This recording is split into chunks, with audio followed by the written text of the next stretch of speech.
where you can begin to see things showing up into your life just because you were thinking them.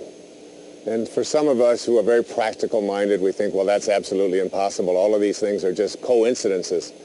But the word coincidence is an interesting word. In mathematics, coincidence refers to angles that coincide.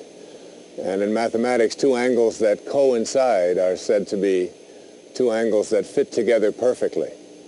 And we have taken a term that means things that fit together perfectly and assume that somehow it's all done accidentally. But in a universe in which there is an intelligence guiding everything, there are no accidents. One of my favorite ways of describing this, I did with a friend of mine years ago on some tapes. His name was Deepak Chopra. And Deepak and I were in front of an audience in London. And we all of a sudden started dialoguing about how to get strawberry ice cream. And we came up with there are 4 ways to get strawberry ice cream. And they raised in level and consciousness from the lowest to the highest.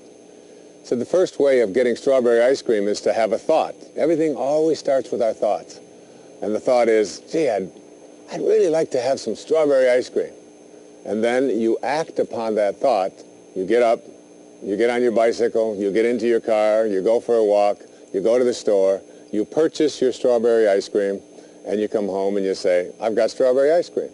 And we don't think that that's too amazing.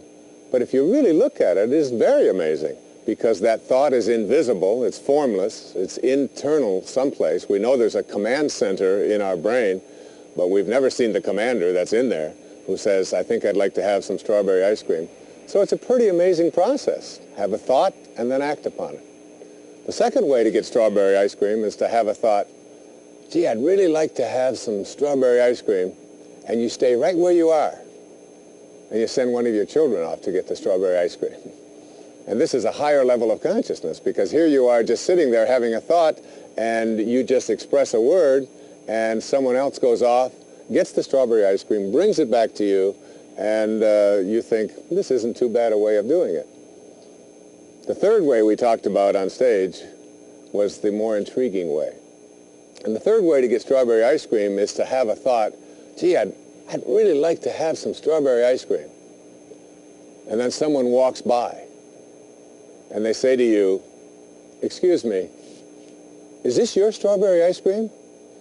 And when that happens, you go, whoa, booga, booga, booga. And you call everybody that you know and you tell them, you can't believe what happened today. I was just thinking about having some strawberry ice cream, and a stranger just walked by, and there it was, and he handed it to me. This is what Jung called synchronicity. And this idea that you have a thought. Perhaps it's a thought about a sister that you haven't talked to in 5 years, and she lives on the other side of the country, and you can't get her out of your mind. And that thought represents an energy. And that energy says, gee, I'd really like to talk to my sister, but I haven't talked to her in a long time. And all of a sudden the telephone rings, and there's a feeling in here. And that feeling says, gee, I bet you that's my sister. And you pick it up, and sure enough, that's her. That's her calling you. And everybody that's out there has these kinds of experiences. You have a thought about something. I can remember one time having a thought about getting my screen doors fixed. And I had been given a hard time at home about get your screen doors fixed. And I just hate fixing screen doors. And I was driving down the freeway, and I looked to my left, and passing me was a truck that said, we will fix your screen doors. And I thought, this is synchronicity in work. And I followed that truck, and I got his number, and I called him, and I had the screen doors fixed before I even got home that evening through a telephone call. And we often think these kinds of things that we call synchronicity, or we call sort of a serendipity or collaboration with fate, that they're accidental. But there's no accidents in this universe. Every thought that you have is a thought that is an energy. And that energy, when it is sent out, connects to something else. And everything in this universe is connected. Every tree that you see in this scene right here, every single bug that's out there, all of the thoughts that you have, all of the human beings. There's a philosophy that says that a butterfly flows his wings in New York, that it affects the winds in Tokyo, all around the world. So that's synchronicity. But there's a fourth way of getting strawberry ice cream, And that's the way that I dream about and think about. It's called unity consciousness. And this is where you have a thought, gee, I'd really like to have some strawberry ice cream. And you manifest it.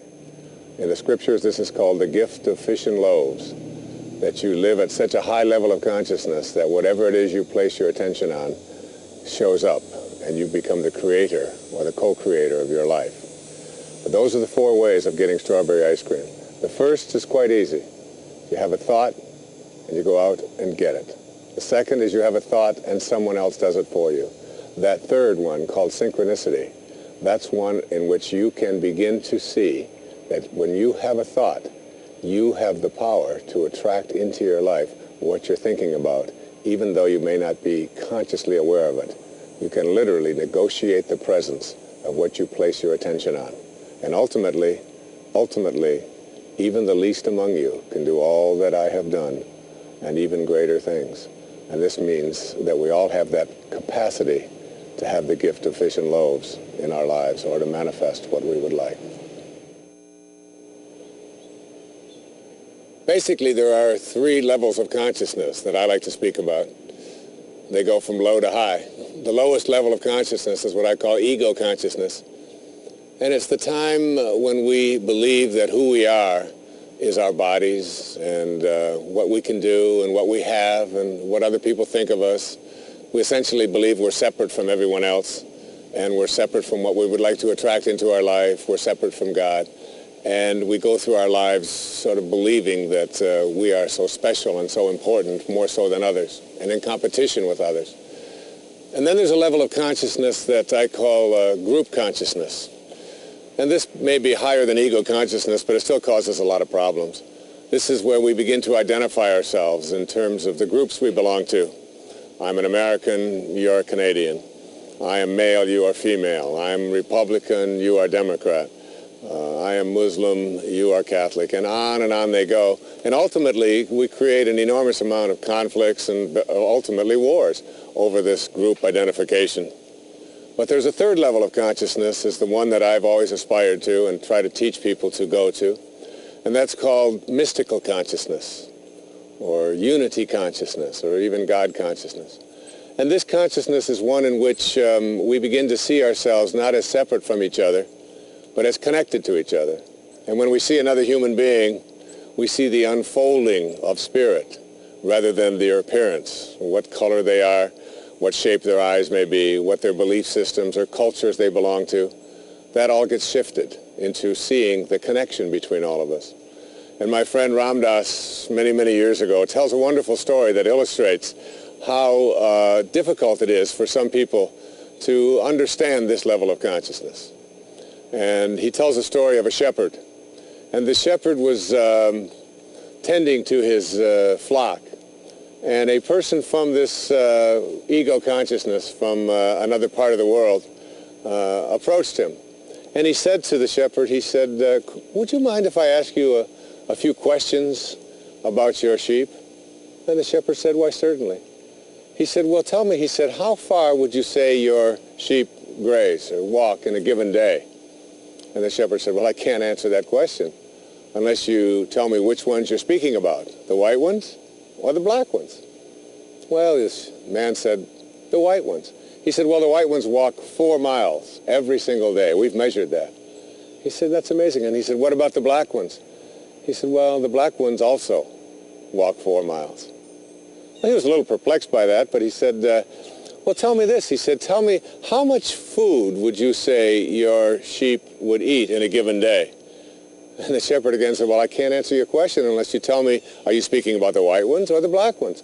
He said, well, tell me about the white ones. He said, well, the white ones eat exactly 3.5 pounds of grass every single day. We've measured that.